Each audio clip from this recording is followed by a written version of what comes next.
மோதும் வேட்பாளர்கள் இந்த நிகழ்ச்சியின் வாயிலாக உங்களை வரவேற்பதில் மகிழ்ச்சி. இன்று நாம் பார்க்க இருக்கக்கூடிய தொகுதி சீர்காழி தனி சட்டமன்ற தொகுதி. களத்தில் யாருக்கு வாய்ப்பு இருக்கிறது, தொகுதியினுடைய பிரச்சனை என்ன என்பது குறித்து பேசுவதற்காக வேட்பாளர்கள் நம்மோடு இணைந்திருக்கிறார்கள். திமுக கூட்டணியில் மதிமுக சார்பில் போட்டியிடும் செந்தில் ரா செல்வன் நம்மோடு நேரலையில் இணைந்திருக்கிறார். அதே போன்று அதிமுக சார்பில் களம் காணும் திருமிகுமா சக்தியும் நம்மோடு இணைந்திருக்கிறார்.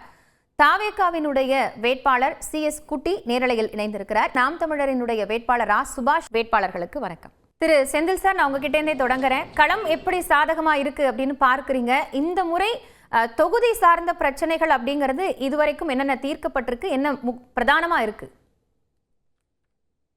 களம் திராவிட முன்னேற்ற கழகத்தினுடைய கூட்டணி வேட்பாளராக போட்டியிடுகிற எனக்கு மிக சாதகமாக இருக்கிறது. செல்லுமிடமெல்லாம் மக்கள் எழுச்சி ஆரவாரங்களை தெரிவித்து வரவேற்பளிக்கிறார்கள். களம் எங்களுக்கு சாதகமாக இருக்கிறது. தொகுதியிலே பல்வேறு தேவைகள் இருக்கிறது. குறிப்பாக இந்த பகுதி ஒரு விவசாய பகுதியாக இருப்பதனால் கொள்ளிடம் ஆற்றின் வெள்ள காலங்களிலே வெள்ள நீர் கடலுக்கு சென்று சேர்கிறது. இந்தியாவுடைய நிலப்பரப்பில் 4500 BCM மழை பெய்கிறது. 3000 BCM தண்ணீர் வீணாக கடலுக்கு செல்கிறது. இந்தியாவிலே உள்ள அணைகள் 156 BCM தண்ணீரை தேக்கி வைப்பதற்கு தான் அணைகளுக்கு அமைப்பு இருக்கிறது.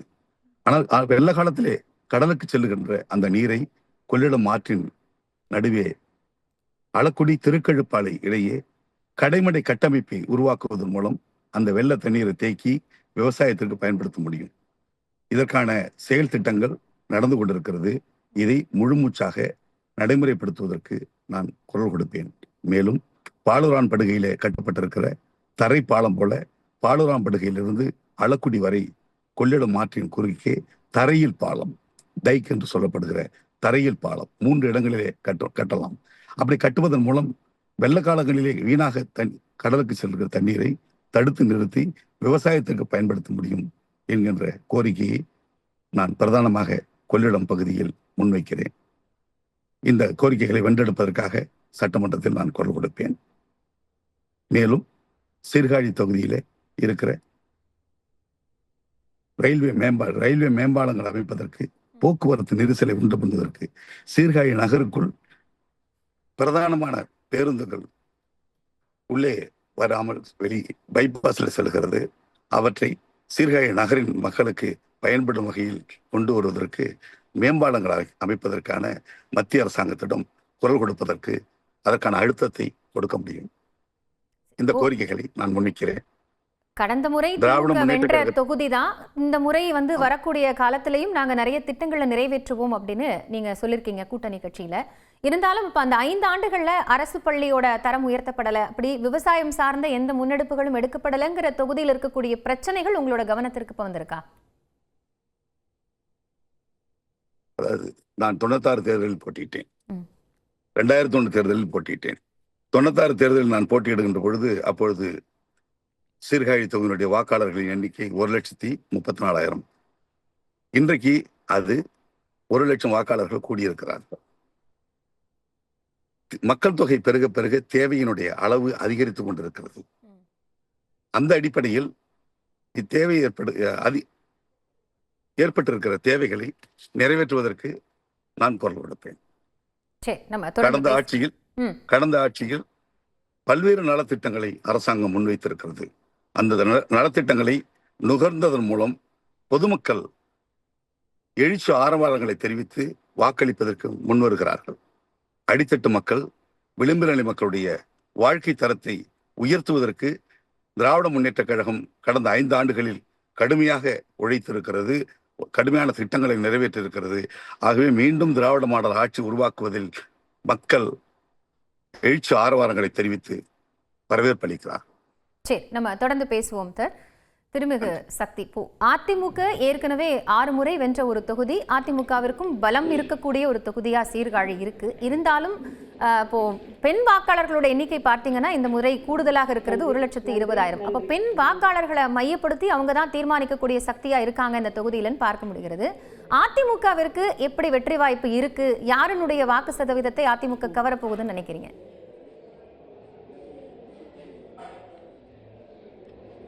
குறிப்பாக நாங்கள் 2011 தொடங்கி 2021 வரை சீர்காழி சட்டமன்ற தொகுதியில் 10 ஆண்டுகளும் தொடர்ந்து அனைத்து இந்திய அண்ணா திராவிட முன்னேற்றக் கழகத்தினுடைய ஆட்சி இந்த சீர்காழி தொகுதியை மிகப்பெரிய ஒரு அசுர வளர்ச்சி கொண்டு வந்திருக்கின்றோம்.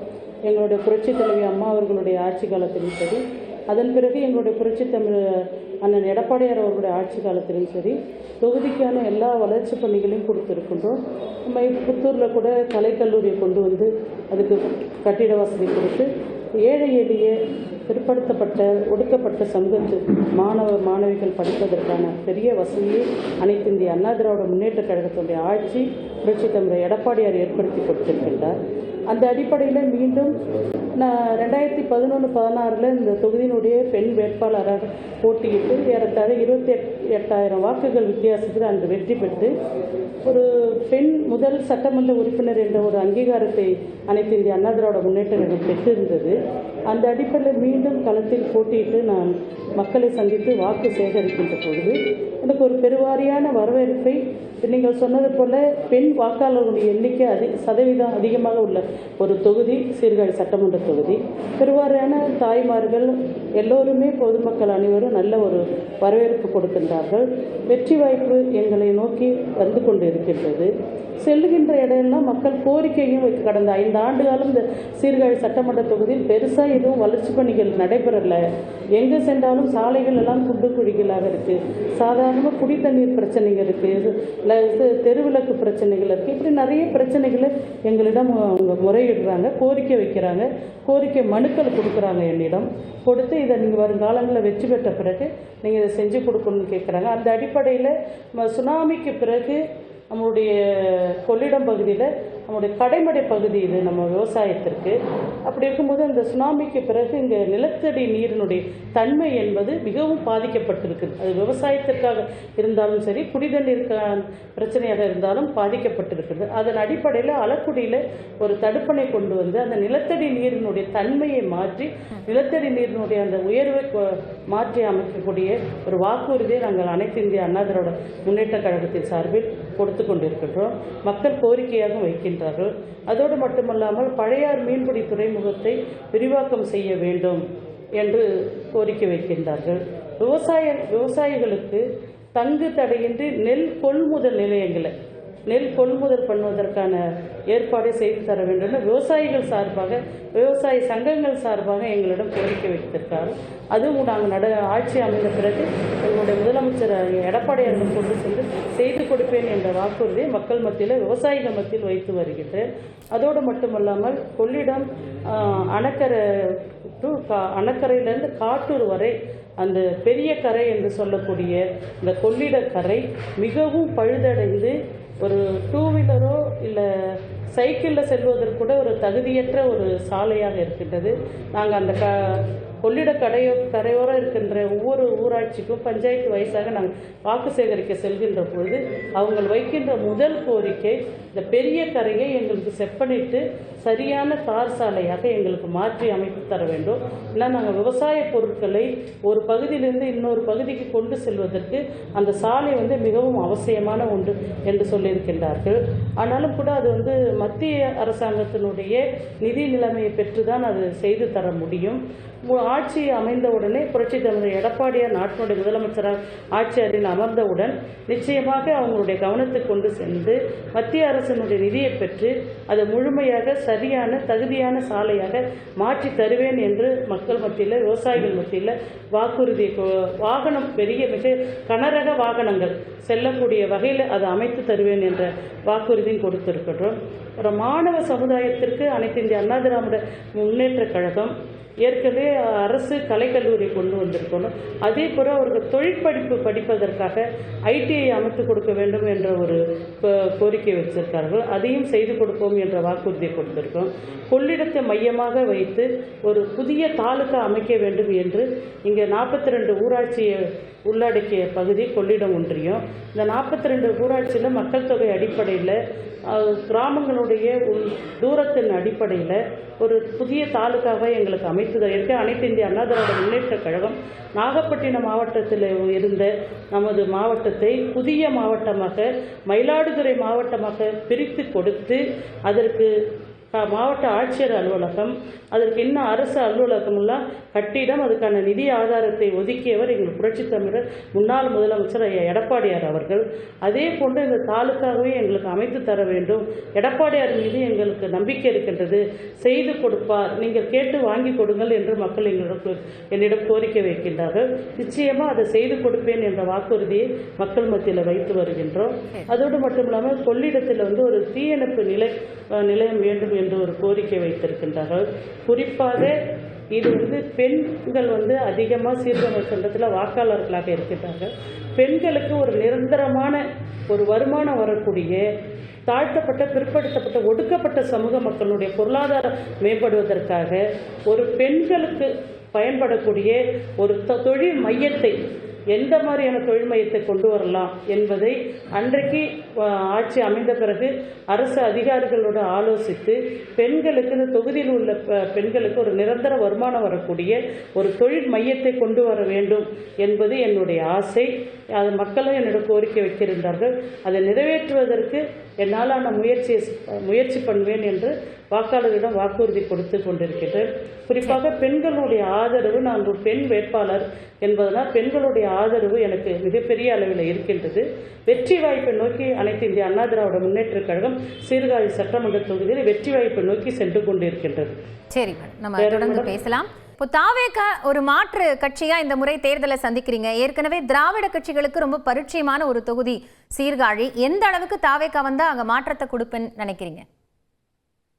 மேடம், சீர்காழி தொகுதி என்பது ஒரு 84 ஊராட்சிகளை உள்ளடக்கிய தொகுதி. அது மட்டும் இல்லாம 2 யூனியனை உள்ளடக்கிய தொகுதி, ஒரு மிகப்பெரிய நகரத்தை உள்ளடக்கிய தொகுதி, பேரூரை உள்ளடக்கிய தொகுதி. இந்த தொகுதிகள்ல முக்கியமான பிரச்சனைகள் இந்த 2 திராவிட கட்சிகளும் கடந்த ஒரு 60 ஆண்டுகளாக ஆட்சி புரிஞ்சிருக்கு. களத்துல போய் பார்க்கும்போது மக்களோட குமுறல் சத்தம் அப்படி கேட்குது. குறைஞ்சது 25 ஊராட்சிகள்ல களத்துக்கு போகும்பொழுது பன்னங்குடி கிராமங்களை நான் குறிப்பிட்டு சொல்லலாம். தண்ணீர் பிரச்சனை தலைவிரித்து ஆடுது. அவ்வளோ பிரச்சனைகளை மக்கள் நான் சின்ன பிள்ளையில இருந்து இந்த ரசிகர் மன்றத்தில் இருக்கேன், களத்துல இருக்கேன். 10 ஆண்டுகளா மக்கள் அவ்வளோ விஷயத்த சொல்றாங்க. என்னால அதெல்லாம் நடைமுறைப்படுத்த முடியல. கழகத் தலைவர் தளபதி விஜய் அவர்கள் இந்த வாய்ப்பை வழங்கியிருக்காங்க. அது மட்டும் இல்லாம வீடு மனை பட்டாக்கள் கிடைக்கல, ரொம்ப கஷ்டப்படுறாங்க. நிரந்தர வீடு இந்த 60 வருஷம் அவங்க வீடுகள்லாம் பார்க்கும் பொழுது குனிஞ்சு போறாங்க. இன்னமும் இந்த அவல நிலை உருவாகும். அடுத்தது நமக்கு தேவை மருத்துவ வசதி சரியான முறையில கிடையாது. இங்க உள்ள உட்கிராமம் எல்லாம் ஒண்ணு மயிலாடுதுறை போகணும், இல்ல சிதம்பரம் போற சூழ்நிலை இருக்கு. எனக்கு வாய்ப்பு கிடைச்சா எல்லாத்தையுமே மாத்துவேன். மக்கள் தயாரா இருக்காங்க தமிழக வெற்றி கழகத்துக்கு வாக்களிக்க. அது மட்டும் இல்லாம கல்வி சிறந்த கல்வி இங்க சீர்காழியில இல்ல. ஒரு கல்லூரி, சிறந்த கல்லூரி இங்க சீர்காழியில இல்ல. அதை கொண்டு வருவேன். அது மட்டும் இல்லாமல் பாதாள சாக்கடை பிரச்சனை இருக்கு நகரத்துல. மீனவர்கள் அதிக வாழக்கூடிய பகுதிகள் இருக்கு. இப்படி சொல்ல போனா ஏகப்பட்ட ப்ராப்ளங்கள் இருக்கு மேடம். குறிப்பாக சொல்லணும்னா இந்த 60 ஆண்டுகள் இந்த 2 கட்சிகளும் மாறி மாறி ஆட்சி புரிஞ்சிருக்காங்க. இங்க நீங்க சொல்ற மாதிரி 2 கட்சியும் தான் இங்க மாறி மாறி சட்டமன்ற உறுப்பினர்களா வந்திருக்காங்க. ஐயோ, அவ்வளோ கொடுமைகளை மக்கள் சொல்றாங்க. எங்களுக்கு அடிப்படை தேவைகள் எதுவுமே நிறைவேற்றவில்லை அப்படின்னு. இந்த முறை எங்க தமிழக வெற்றி கழகத்தை சீர்காழி சட்டமன்ற தொகுதியில மிகப்பெரிய ஆட்சி மாற்றத்தை மக்கள் கொண்டு வருவாங்க. ஏன்னா நாங்க ஓட்டு கேட்க போகும்பொழுது மக்கள் குடும்பமா வெளியில வரவேற்பு கொடுக்குறாங்க. அந்த ஆரவாரத்தை பார்க்கும் பொழுது அவ்வளோ சந்தோஷமா இருக்கு. இதை விட வேற என்ன மேடம் விடும்? தளபதி மேலையும் என் மேலையும் மக்கள் நிறைய நம்பிக்கை வச்சிருக்காங்க. ஏன்னா களத்துல நான் 15 வருஷமா மக்களுக்காக நிறைய நல்லது பண்ணியிருக்கேன். எங்க கழக தோழர்களோட ஒருங்கிணைந்து அவர்கள் கொடுக்கக்கூடிய நிதியில தான் மக்களுக்காக நல்லது பண்ணியிருக்கேன். அதை மட்டுமே மக்கள்கிட்ட சொல்லி நாங்க வாக்கு சேகரிச்சுட்டு இருக்கோம். கண்டிப்பா தமிழக வெற்றி கழக ஆட்சி அமைக்கும். கழக தலைவர் அவர்கள்ட்ட பேசி இந்த சீர்காழி சட்டமன்ற தொகுதியில முக்கியமான பிரச்சனைகளா இருக்கக்கூடிய விவசாயிகள் பிரச்சனை, கடமடை பகுதி, கொள்ளிடம், அலக்குடி பகுதியை சார்ந்த ஒரு மிகப்பெரிய தடுப்பணை கட்டணும் மேடம். முதல்ல குடிநீர் பிரச்சனை உப்பு நீர் உள்ள பொழுது மிகப்பெரிய பிரச்சனையை மக்கள் அவ்வளவு கஷ்டப்படுறாங்க. தண்ணி பிடிக்கிறாங்களாம், காலையில தண்ணி பிடிச்சா அதை 10 நாளைக்கு 5 நாளைக்கு வச்சுக்கணும். இருந்த சட்டமன்ற உறுப்பினர்கள் எல்லாம் இந்த தண்ணீர் பிரச்சனை, மருத்துவ பிரச்சனை, இந்த தொழிற்கல்வி, இளைஞர்களுக்கு வேலை வாய்ப்பை உருவாக்கணும். அது இல்லாம அவங்க கஷ்டப்படுறாங்க. ஏன்னு கேட்டா, நம்ம சொந்த ஊர்ல வேலை பார்க்க முடியாம அண்டை மாநிலமான பெங்களூருக்கு வேலைக்கு போறாங்க, பாண்டிச்சேரிக்கு போறாங்க, கர்நாடகா போறாங்க. இப்படி அண்டைய மாநிலங்களுக்கு நம்ம இளைஞர்கள் வேலை வாய்ப்பை தேடி வெளியூருக்கு போயிடுறாங்க. நம்ம தமிழ்நாட்டுல எவ்வளவு பிராபலங்கள் இருந்தாலும் இந்த சீர்காழி சட்டமன்ற தொகுதியில நிறைய பிரச்சனைகள் இருக்கு. அதுல முக்கியமா 5 பிரச்சனைகளை தீர்த்தாலே மிகப்பெரிய தலைவிரித்தி ஆடும். இந்த பிரச்சனைகளுக்கெல்லாம் தீர்வு கிடைக்கும். நான் வந்தா இந்த பிரச்சனைகளுக்கு இந்த தீர்வெல்லாம் கொடுப்பேன்னு சொல்லிருக்கீங்க. நம்ம பேசலாம் கோபி குட்டி. இப்போ நாம் தமிழரினுடைய வேட்பாளர் திரு ரா சுபாஷும் நம்மோடு இணைந்திருக்கிறார். வணக்கம் சுபாஷ், வாழ்த்துக்கள் உங்களுக்கும். களத்துல யார் யாருக்கு வாய்ப்பு இருக்கு அப்படிங்கறதையும் என்ன பிரச்சனைகள் இருக்குங்கிறதையும் வேட்பாளர்கள் பட்டியலிட்டிருக்காங்க. நாம் தமிழருக்கு எந்த அளவுக்கு மக்கள் கிட்ட வரவேற்பு இருக்குன்னு நினைக்கிறீங்க? ஏன் இந்த முறை நாம் தமிழரை மக்கள் தேர்வு செய்யணும்? இன்றைக்கு ஏப்ரல் 14ஆம் நாள் இந்த புரட்சியாளர் அம்பேத்கர் அவர்களுக்கு புகழ்வனத்தை செலுத்தி இந்த இடத்துல நான் தொடங்குகிறேன். அந்த இடத்துல பாத்தீங்கன்னா நாம் தமிழர் கட்சி மற்ற கட்சிகளுக்கு இந்த மாற்றம் நினைக்கிறீங்க, என்ன வரவேற்பு இருக்குது அப்படின்னு நினைக்கிறீங்க? இங்க 12 காலமாக தாழ்ந்து வீழ்ந்து கிடக்கிற தமிழ் தேசிய இனத்தினுடைய விடுதலைக்காக நிற்கும். நீங்க நாங்க பாத்தீங்கன்னா பல இடத்துல மக்களை சந்திக்கிறோம். இந்த இருவரும் திராவிட கட்சிகளை எப்படா விரட்டலாம் அப்படின்னு மக்கள் பெருமளவுல சிந்திச்சுட்டு இருக்காங்க. பாத்தீங்கன்னா பல இடத்துல குடிக்க தண்ணி கிடையாது. இன்னைக்கு பாத்தீங்கன்னா நம்ம திருமலவாசி ஊராட்சியில ராதநல்லூர்னு ஒரு இடத்துல 4 நாளைக்கு ஒரு வாட்டி தான்மா தண்ணி வருது. நாங்க ஓட்டியாட்டு போகும்போது, அம்மா எங்களுக்கு குடிக்க தண்ணி கொடுங்கம்மா, எங்களுக்கு தண்ணி தாகமா இருக்குது, எங்களுக்கு தண்ணி கொடுங்கம்மா அப்படின்னு கேட்கறது கூட எங்களுக்கு வாய் கூச்சுது. ஒரு நாளைக்கு பாத்தீங்கன்னா தண்ணியே வராது. 4 நாளைக்கு ஒரு தண்ணி வருது. ஒரு குடத்தை வச்சுட்டு தான் இன்னைக்கு மக்கள் வாழுறாங்க. இன்னைக்கு பாத்தீங்கன்னா குடிக்க தண்ணி இல்ல, நடக்க சாலை இல்ல. இன்னைக்கு இருவரும் திராவிட கட்சிக்கு ஜெயிச்சு போன எம்எல்ஏவோட வீட்டை ஒரு வாட்டி பாருங்க, நாங்கள் வாழுகிற இந்த ரோட்டை ஒரு வாட்டி பாருங்க, இந்த ரோட்டை பாருங்க, ஜெயிச்சு போன எம்எல்ஏவோட வீட்டை ஒரு வாட்டி பாருங்க. பல எம்எல்ஏகள் வாழுறாங்க. மக்கள் நாங்க அப்படியா வாழுறோம்? குடிக்க தண்ணி இல்லாம, நடக்க சாலை இல்லாம. இன்னைக்கு பாத்தீங்கன்னா நம்ம மீனவர் கிராமத்துல ஒரு இடத்துல பாத்தீங்கன்னா பச்சை பிள்ளைங்க குடிக்கிற தண்ணி ரொம்ப நாள் எடுத்து வச்சிருந்தாங்க கையில. பாத்தீங்கன்னா எந்த கலர்ல இருக்குன்னு தெரியாது. அதுதாங்க பள்ளியோட பிள்ளைங்கள் குடிக்கிறாங்க இந்த வரைக்கும். அந்த அளவுக்கு ஒரு அவல நிலைதான் தலைக்கு நிற்கிறது. இருவரும் திராவிட கட்சிகள் மாறி மாறி வாக்கு தடுத்துறாங்க. வீட்டுல சின்னத்தை வரிகிறாங்கம்மா, இந்த சின்ன அந்த சின்னம், அந்த சின்ன இந்த சின்னம் மட்டும் வரிகிறாங்க. ஆனால் வீட்டுல போட்டிருக்க தார்பாய் என்ன வரைக்கும் மாற்ற முடியல. நாங்கள் பார்த்தவர்கள 90% வீடு தார்பாய் போட்ட வீடு தான் இருக்கு. ஒரு பாட்டை கூட சொல்லுவாங்க, நீல வண்ண கூரை இல்லாத நிலம் இங்கு ஏதுன்னு. ஆனா நீல வண்ண தார்பாய் இல்லாத வீடே இங்க கிடையாது. அந்த அளவுக்கு அவல நிலை தான் வாழ்ந்துட்டு இருக்காங்க. 28 வயதுல ஒரு படித்த பட்டதாரியாக நிற்கிறேன். நீங்க கேட்கலாம், நீங்க ஏதாவது செஞ்சிருக்கீங்களா அப்படின்னு கேட்கலாம். நாங்கள் 6 ஆண்டுகளுக்கு மேலாக நாம் தமிழர் கட்சியின் சார்பாக திருவெண்காடு மண்ணிலே அனைவருக்கும் சுத்தமான தரமான தூய குடிநீரை நாம் தமிழர் கட்சியின் சார்பாக தினந்தோறும் 20,000 லிட்டர் இலவசமாக கொடுத்து இந்த மண்ணிலே நாங்கள் ஆட்சி செய்கிறோம். சொல்ல செயல் என்று செய்து காட்டிக் கொண்டு அரசியல் செய்கிற ஒரு கட்சி நாம் தமிழர் கட்சி. வேட்பாளராக 28 வயதுல ஒரு படித்த பட்டதாரி நிற்கின்ற இந்த சுபாஷ் பனைமரங்கள் வெட்டும் போது தடுத்து நிறுத்திருக்கிறேன். எங்க இருக்க ஒரே ஒரு இடத்துல தண்ணி இருந்துச்சு, 8 இடத்துல தண்ணி வாங்கி கொடுத்து விடுதலைக்காக நின்று இருக்கேன். மக்கள் எங்கெங்கெல்லாம் ஒடுக்கப்படுகிறார்களோ அத்தனை இடத்துல நின்று இருக்கிறேன். அதனால மக்கள் பெருமளவில் நம்மளுக்கு வாய்ப்பு கொடுக்குறாங்க. நம்மளே அறிஞ்ச போது, நாங்க போகும்போது நீங்க ஆரத்தி எடுத்து வரவேற்கு நம்ம தான் அரசியல் தான் காசு கொடுத்து நீங்க பாத்துருக்கீங்க. ஆனா ஆரத்தி எடுத்து எங்களுக்கு காசு கொடுத்து செலவுக்கு வச்சுக்கப்பா, சாப்பாடு செலவுக்கு வச்சுக்கப்பா, எங்களால வச்சுக்கப்பா அப்படின்னு சொல்லிட்டு எங்களுக்கு உதவி பண்றதை நம்மள பார்க்க முடியுது. மக்களுடைய பேர் அன்புக்கு இந்த இடத்துல நாங்க நன்றி தெரிவித்துக் கொள்கிறோம். கேவரோடை போன்ற கிராமத்துல வேட்டமோடு ஊராட்சியில மண் எடுக்கிறாங்க. மண் எடுத்ததுனால பாதி உப்பு தண்ணி உள்ள போகுது, குடிக்க தண்ணி இல்லாத நிலையில் தான் ஒரு அவல நிலைதான் இருக்குது.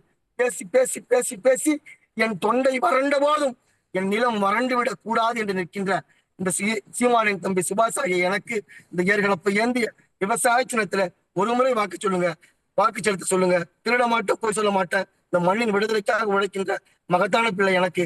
நீங்கள் எங்களை உயர்ந்த விவசாய தினத்துல வாக்கு செலுத்துங்க. வாக்காளர் இயந்திரத்துல 3வது இடத்துல இருக்கு. நமக்கு 3 வேளையும் உணவளிக்கின்ற விவசாயிக்கு நன்றி என்று சொல்லி 3வது இடத்துல இருக்கக்கூடிய விவசாயிக்கு வாக்கு செலுத்தி என்னை வெல்ல வைக்குமாறு மக்களுடைய சீர்காழி மக்களுக்கு ஒரு மக்கள் தரப்பிலிருந்து நாம் தமிழருக்கு ஒரு எழுச்சியான வரவேற்பு இருக்குன்னு சொல்றீங்க சுபாஷ். நம்ம தொடர்ந்து பேசலாம்.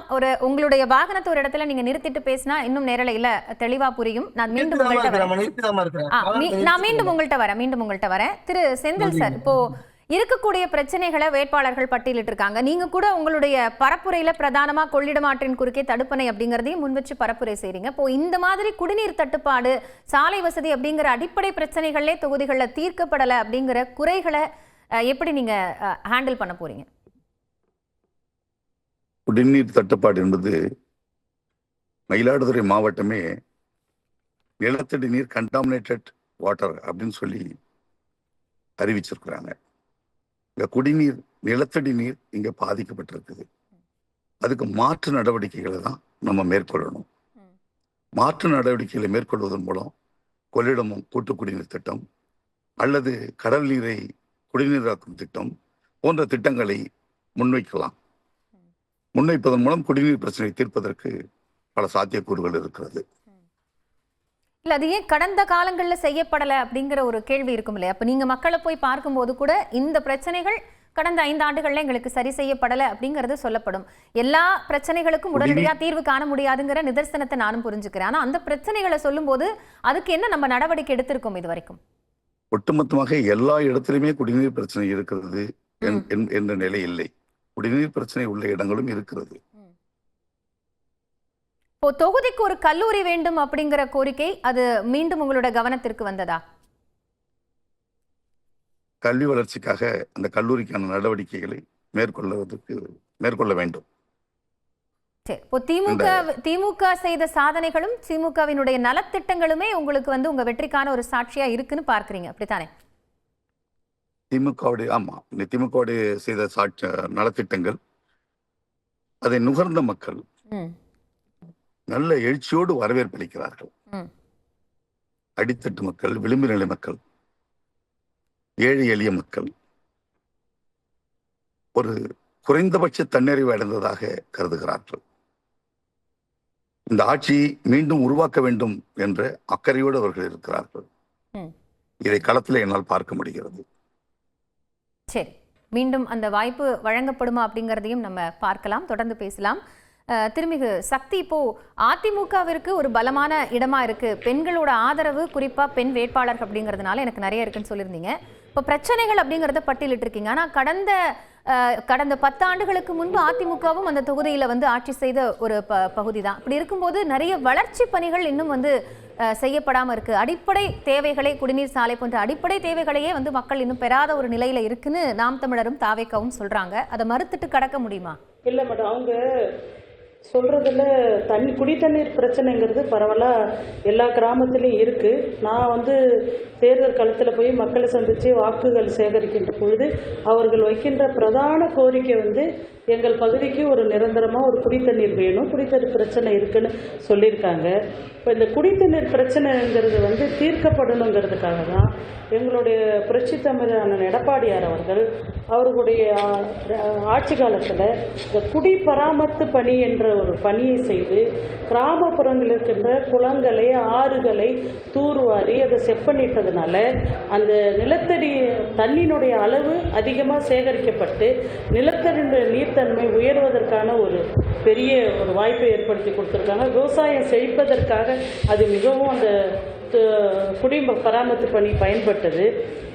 குடி தண்ணீர் பிரச்சனை இருக்குன்னு எங்கிட்டையும் நிறைய சொல்லியிருக்காங்க. பெண் வேட்பாளர் இருந்தால் என்னோட நெருக்கமாக அவங்க நின்று கேட்டு பேசி எங்கிட்ட கோரிக்கை வச்சுருக்காங்க. தொடர்ந்து அனைத்து இந்திய அண்ணா திராவிட முன்னேற்ற கழகம் 10 ஆண்டு காலம் இந்த தொகுதியில் ஆட்சி செய்து நிர்வாகம் பண்ணியிருக்கு. நல்ல வளர்ச்சி பணிகளை நாங்கள் கொண்டுட்டு வந்திருக்கோம். குறிப்பாக நான் சொல்ல வேணா, நான் 2011 நான் வாக்கு சேகரிக்க செல்லுகின்ற போது இந்த தொகுதியில் உள்ள தார் சாலைகள் எல்லாம் எவ்வளவு மோசமாக குண்டு குழியுமாக இருந்ததோ அதே நிலை மீண்டும் இப்போ நான் பார்க்குறேன். அனைத்து இந்திய அண்ணா திராவிட முன்னேற்ற கழக ஆட்சியில் தொடர்ந்து 2 சட்டமன்ற உறுப்பினர்கள் நாங்கள் எங்களுடைய ஆட்சி காலத்தில் இந்த தொகுதிக்கு நாங்கள் கொண்டு வரப்பட்ட தார் சாலைகள், நாங்கள் போட்ட தார் சாலைகள் மட்டும்தான் அங்கே நடந்திருக்கு. அதன் பிறகு 5 ஆண்டு காலம் எந்த ஒரு தார் சாலையும் அங்கே பெரிதாக போடப்படலை. வாகனங்கள் நாங்கள் தேர்தல் அங்கே போட்டியாளர்களாக இருக்கிற எல்லாருக்குமே தெரியும். களத்தில் இருக்கிற மற்ற போட்டியாளர்கள் அவங்களும் தேர்தல் களத்தில் சென்று வாகனத்தில் சென்று வாக்கு சேகரிச்சிருப்பாங்க. அந்த வாகனத்தில் செல்வதற்கு தகுதியான சாலையாகவே இல்லை. அது மிகவும் மோசமான சாலைகள். அந்த குன்னம் இந்த சைடில் போனீங்கன்னா ரொம்ப பழுதடைந்த சீர்காழி பகுதியில் போனால் ரொம்ப மோசமான சாலைகள்லாம் இருக்குது. அதெல்லாம் இப்போ நாங்கள் கண்டிப்பாக அந்த எங்களுடைய அதிமுக ஆட்சி அமைஞ்ச உடனே உடனடியாக எங்களுடைய எடப்பாடியாருடைய முதலமைச்சருடைய கவனத்துக்கு எடுத்து சென்று உடனடியாக செய்ய வேண்டிய பணிகளில் மிக மிக முக்கியமான பணி அனைத்து கிராமங்களிலும் தார் சாலைகளை செப்பனிடக்கூடிய பணி. இந்த குடித்தண்ணீர் பிரச்சனை என்பது தீர்க்கப்பட வேண்டிய ஒரு பிரச்சனை தொகுதியில். ஏன்னா நான் ஒரு பெண் சட்டமன்ற உறுப்பினர் வேட்பாளராக இருப்பதுனா பெண்களுடைய அந்த கஷ்டம் என்ன என்பதை என்னால் உணர முடியும். அவங்க சொல்கிறாங்க ஒரு அடிப்படை அத்தியாவசிய தேவை குடித்தண்ணீர் பிரச்சனை. அந்த குடித்தண்ணீர் பிரச்சனை கொண்டு வருவதற்கு ஒரு நிரந்தரமான தீர்வு நாங்கள் அதிமுக ஆட்சி காலத்தில் மிகப்பெரிய முயற்சிலாம் பண்ணி இந்த குடித்தண்ணீர் பிரச்சனை பெரிய அளவில் இருந்தது. அந்த சதவீதத்தை நாங்கள் குறைச்சிருக்கோம். நானும் சரி, எனக்கு பிறகு இருந்த அதிமுக சட்டமன்ற உறுப்பினரும் சரி, அதை குறைச்சிருக்கிறோம். அதை கொண்டு வர்றது குடிநீர் தட்டுப்பாடை தீர்ப்பதற்கான எல்லா முயற்சியும் நாங்கள் எடுத்திருக்கிறோம். அதற்கு பிறகு வந்த ஆட்சியாளர்கள் தான் அதை அப்படியே விட்டுட்டாங்க, அப்படியே இருந்துருச்சு. அதுக்கான ஒரு நிரந்தர தீர்வு அவங்க கொண்டு வரல. பல கிராமங்களை அப்படியே விட்டுட்டாங்க. அதிமுக வந்தால் அந்த திட்டங்களை எல்லாம் மீண்டும் செயல்பாட்டிற்கு கொண்டு வரும். இப்ப எங்கள்கிட்ட மக்கள் வந்து கேட்கிறார், முழுமையா செய்து கொடுப்போம் மேடம், முழுமையா செய்து கொடுப்போம். ஒரு நிரந்தர தீர்வை அனைத்து இந்திய அண்ணா திராவிட முன்னேற்ற கழகத்தில் சட்டமன்ற உறுப்பினராக தேர்வு செய்யப்பட்ட பிறகு செய்து கொடுப்பேன் என்ற வாக்குறுதியை நான் மக்கள் மத்தியில் வைக்கிறேன், பெண்கள் மத்தியில் வைக்கிறேன். ரைட். திரு கோபி குட்டி, இப்போ தாவேகாவிற்கு எப்படி மாற்று வாய்ப்பு இருக்கு அப்படிங்கறதையும் தொகுதியினுடைய பிரச்சனைகளையும் சொல்லியிருக்கீங்க. இப்போ இந்த தேர்தலில் தாவேகாவிற்கு மக்கள் ஏன் வாக்களிக்கணும் அப்படிங்கிற ஒரு கோரிக்கை நீங்க முன்வைப்பீங்க? மேடம், முதல்ல களத்துல 15 நாள் நிக்கிறது களம் கிடையாது மேடம். 15 வருஷமா களத்துல நிக்கிறேன். நீங்க ஒரு வார்த்தை இப்ப கேட்டீங்கல்ல, என்ன நம்பிக்கையில மக்கள் வந்து ஓட்டு போடுறதா இருக்காங்க. தளபதி மேல அவ்வளோ நம்பிக்கை வச்சிருக்காங்க மேடம். நான் செஞ்ச களப்பணி என் மேல அவ்வளோ நம்பிக்கை வச்சிருக்காங்க மக்கள். ஏன்னா மக்களுக்காக என்னென்ன தேவையோ சக்திக்கு தகுந்த மாதிரி நிறைய நல்லது பண்ணியிருக்கேன். ஆனா களத்துக்கு போகும்போது தான் மக்கள்கிட்ட இருந்து வர குரல் வந்து அவ்வளோ கஷ்டமான குரல் வருது. வெறும் திருப்பைப்பை மட்டும்தான் வச்சுட்டு போயிருக்காங்க. அதுல திருப்பம்பு கூட அதுல இல்லை. அது மாதிரி எண்ணற்ற பிரச்சனைகளை சொல்லலாம் மேடம். நான் நிறைய சொல்லணும்னு நினைக்கல. மக்கள் என்னை ஜெயிக்க வச்சா அவங்க கேட்கக்கூடிய கோரிக்கைகள், முக்கியமான கோரிக்கைகள், சீர்காழி நகரத்துல பாதாள சாக்கடை வேணும், ரயில்வே மேம்பாலம் வேணும், போக்குவரத்து நெரிசலை வந்து சரி செய்யறதுக்கு மேம்பாலம் தேவை. அது மாதிரி இந்த கொள்ளிடம் சுத்தி உள்ள ஒரு 25 கிராமங்களுக்கு தண்ணீர் வேணும். மருத்துவ வசதி, மெயினா வந்து மருத்துவ வசதி முக்கியமா. ஏன் ஒரு சட்டமன்ற தொகுதியா இருக்கு, வருஷம் வருஷம் நிதியாண்டுல இவ்வளோ தொகுதிகள்ல இவ்வளோ பணம் ஒதுக்குறாங்க, ஆனா ஏன் இங்க ஒரு மிகப்பெரிய தலைமை மருத்துவமனையா கொண்டு வர முடியல, பெரிய ஹாஸ்பிட்டலா அதை கொண்டு வர முடியலன்னு அப்படின்னு மக்கள் கேள்வி கேட்கிறாங்க. கண்டிப்பா மேடம், நான் சட்டமன்ற உறுப்பினர் ஆனா சீர்காழி தொகுதியை 234 தொகுதியில ஒரு சிறந்த தொகுதியா மாத்துவேன். மக்களுக்கு தேவையான அடிப்படை வசதிகளை நான் செய்வேன். இப்போ நாம் தமிழர் கட்சியை சார்ந்த வேட்பாளர் சொன்னாரு, கஷ்டமா இருக்கு மேடம். எல்லாரோட வீடும் படு மோசமா இருக்கு, படு மோசமா இருக்கு. கூரை வீடு, அவங்க தார்பா போட்டுக்கிட்டு இருக்கிறாங்க, அவங்க புனிஞ்சு போற சூழ்நிலையில இருக்காங்க. உட்கிராமத்தை பார்த்து, அதுவும் கொள்ளிடம் ஒன்றியமோ சீர்காழி ஒன்றியத்துல வாழ்ற மக்கள்லாம் அவ்வளவு கஷ்டமா இருக்கு மேடம். மக்களை பார்க்க போது நம்மளும் அது மாதிரி ஏழை குடும்பத்துல இருந்தா வந்திருக்கோம். அதை நினைச்சு பார்த்தா என்னதான் ஆட்சி செஞ்சிருக்காங்க இந்த 60 ஆண்டுகளா. மாறி மாறி இந்த 2 திராவிட கட்சிகளும் மக்களை அது என்ன சொல்றது, மன்னராட்சி மாதிரி ஆட்சி செஞ்சிருக்காங்களா என்னன்னே எங்களுக்கு தெரியல மேடம். உள்ள போய் பார்த்தாதான் அவ்வளோ கஷ்டங்களும் மக்களோட கஷ்டங்களும் புரியுது. அது மாதிரி நீங்க ஒரு சில செய்த களப்பணிங்கிறது தான் உங்களோட வெற்றிக்கான ஒரு அடிப்படை ஆதாரமா இருக்கும் அப்படின்னு நீங்க நம்புறீங்க? தளபதி முதல் விஷயம் மேடம், தளபதி மேல மக்கள் வச்சிருக்க நம்பிக்கை. அடுத்தது நான் 15 மக்களுக்கு செஞ்ச உதவிகள். சரி, நம்பிக்கைக்கு மக்கள் எந்த அளவிற்கு பாத்திரமா இருப்பாங்க அப்படிங்கறத பார்க்கலாம். சுபாஷ், நிறைவா நாம் தமிழருக்கு மாற்றா நிறைய விஷயங்களை வந்து தாவைக்க வைக்கிறாங்க. அதிமுக ஏற்கனவே செய்த திட்டங்களை திரும்பி செய்வோம்னு சொல்றாங்க. கட்சியில் இருக்கக்கூடிய திமுக கூட்டணியில் இருக்கக்கூடிய வேட்பாளர் திமுக செய்த வாக்குறுதியே தங்களுக்கு சாதகம் அப்படின்னு சொல்றாங்க. இப்போ நாம் தமிழருக்கு முன்னாடி இருக்கக்கூடிய வாய்ப்பா என்ன பார்க்கறீங்க? ஏன் சுபாஷ் சீர்காழி தொகுதியினுடைய எம்எல்ஏவா வரணும்? மேடம், ஒரு அடித்தட்டுல இருந்து எங்க அப்பா வந்து ஒரு கொத்தனார் வேலை தான் மேடம் பாக்குறாங்க. இன்ன வரைக்கும் இளங்கலை வணிகவியல் பட்டப்படிப்பு படிச்சிருக்கேன். என்ன மாதிரி ஒரு இளைஞருக்கெல்லாம் வாய்ப்பு கொடுக்கறது ஒரு பெரிய விடயம் மேடம். 10 ஆண்டுகளுக்கு மேலாக இந்த மண்ணின் விடுதலைக்காக எண்ணற்ற போராட்டங்கள் நீங்க பார்த்திருப்பீங்க, பல காணொலிகளை பார்த்திருப்பீங்க. ஆதிக்க வர்க்கத்துக்கு எதிராக, பன்னாட்டு நிறுவனத்துக்கு எதிராக, கார்பரேட்டுக்கு எதிராக அத்தனை போராட்டங்களை முன்னெடுத்துக்க மேடம். அதாவது வழிதாங்கி நிற்கக்கூடிய பிள்ளைகள் மேடம் நாங்க. ஏன் நீங்க கேட்கணும்னு சொல்றீங்கல்ல, இன்னைக்கு பாத்தீங்கன்னா ஆண்கள் அத்தனை பேரும் குடிக்கிறாங்க மேடம், மதுக்கடையில குடிக்கிறாங்க. பெண்கள் அத்தனை பேரும் குழுவுல கடை வாங்குறாங்க. எத்தனை குழு தெரியுங்களா? எக்கிவிடாசி, கிராம வடிவு, சமஸ்தா, என்கே, ஆர்பி, உச்சுவனை, பேட்டு, மேட்டு, சொர்ண உதா, ஆசீர்வாது, அப்படின்னு பல குழு மேடம். காலையில சாணி அரைச்சு போடும்போது சாரு வந்து நிக்கிறாரு. இதற்கு மாற்றி என்னன்னு பாத்தீங்கன்னா தற்சார்பு வாழ்வியலை நம்ம மேம்படுத்தலாம் மேடம். என்ன நீங்க தற்சார்பு வாழ்வியல் அப்படின்னு சொல்லலாம். நீங்க சீர்காழியே எடுத்துக்கிட்டா கூட தற்கால் என்ற பகுதியில இன்னைக்கு பாத்தீங்கன்னா குடிசை தொழில் மாதிரி பெரும்பு வச்சு தொழில் பண்றாங்க. அது வெளிநாட்டுகள் ஏற்றுமதி பண்றாங்க. அது மாதிரி எந்த இடத்துல என்ன கிடைக்குதோ பொருளாதாரத்தை நம்ம மேம்படுத்துறதுக்கு அவங்களுக்கு வேலை வாய்ப்புகள் உருவாக்கணும் மேடம். இப்ப 1000 ரூபாய் கொடுக்குறாங்க, 1500 ரூபாய் கொடுக்குறாங்க, 2500 ரூபாய் கொடுக்குறாங்க. ஆனா எங்க இருந்து கொடுக்குறாங்கன்னு முதல்ல கேட்கணும் மேடம். சாராய கடை மூலமா கொடுக்குறாங்க. இந்த சாராய கடை மூலமாக எத்தனை தாய்மார்கள் தாலி அறுக்குறாங்க தெரியுங்களா? எங்க ஊர்ல 10க்கு மேற்பட்ட என் தங்கச்சியோட வீட்டுல இறந்து மேடம். அது காரணம் சாராய கடை மேடம். சாராய கடையை ஒழிக்கணும்னா நாம் தமிழ் கட்சிக்கு எங்க வாக்கு செலுத்தணும் மேடம். அதுதான் மேடம். முதல்ல பல்வேறு போராட்டங்கள் மேடம் முன்னெடுக்கும் மேடம். இப்ப பனைமரம் இருக்குது. பனைமரத்துல இருந்து பாத்தீங்கன்னா எண்ணற்ற, இப்ப பனைமரத்துல 33 வகையான பனைமரம் இருக்குன்னு சொல்றாங்க. அதுல ஆண் பனை, பெண் பனை, குந்து பனை, குமுதி பனை, தாலிப்பனை, சாற்றுப்பனை, ஈழப்பனை, ஈச்சப்பனை போன்ற பல்வேறு வகையான பனைமரம் இருக்கு. பனைச்சார் பொருளாதாரம்னு இருக்கு மேடம். அந்த பனைமரங்களை வச்ச பொருளாதாரத்தை மேம்படுத்தலாம். திருவாலி ஏரி இருக்குது, பெருந்தோட்டம் ஏரி இருக்குது. இந்த ஏரியை தூர்வாரி மறுபடியும் மக்கள் பயன்பாட்டுக்கு கொண்டு வரணும்னா நம்ம பாத்தீங்கன்னா போட்டிங் ஓடுறோம்ல, படகு சவாரி மாதிரி கொண்டு வந்து அதுல பொருளாதாரத்தை மேம்படுத்தலாம். இப்படி பல வழிகள் இருக்கு மேடம். வாய்ப்பு தான் மேடம் இல்ல, வழிதாங்கி நிற்கக்கூடிய பிள்ளைகள் எங்களுக்கு, நாம் தமிழ் கட்சியின் பிள்ளைகள் எங்களுக்கு, விஜயர்களை புயர்ந்த விவசாய சின்னத்துல வாக்கு செலுத்தி வெள்ள வைக்குமாறு மக்களுக்கு நாங்க கோரிக்கை வைக்கிறோம் மேடம். சரி, மக்கள் யாரை தேர்வு செய்ய போகிறார்கள், சீர்காழி தொகுதியின் சட்டமன்ற உறுப்பினராக யார் தேர்வு செய்யப்பட போகிறார் என்பதை தேர்தல் முடிவுகள் தான் காட்டும். உங்களுடைய நம்பிக்கைக்கு நியூஸ் 18 சார்பாக 4 வேட்பாளர்களுக்கும் வாழ்த்துக்கள். மீண்டும் ஒரு நிகழ்ச்சியில சந்திக்கலாம்.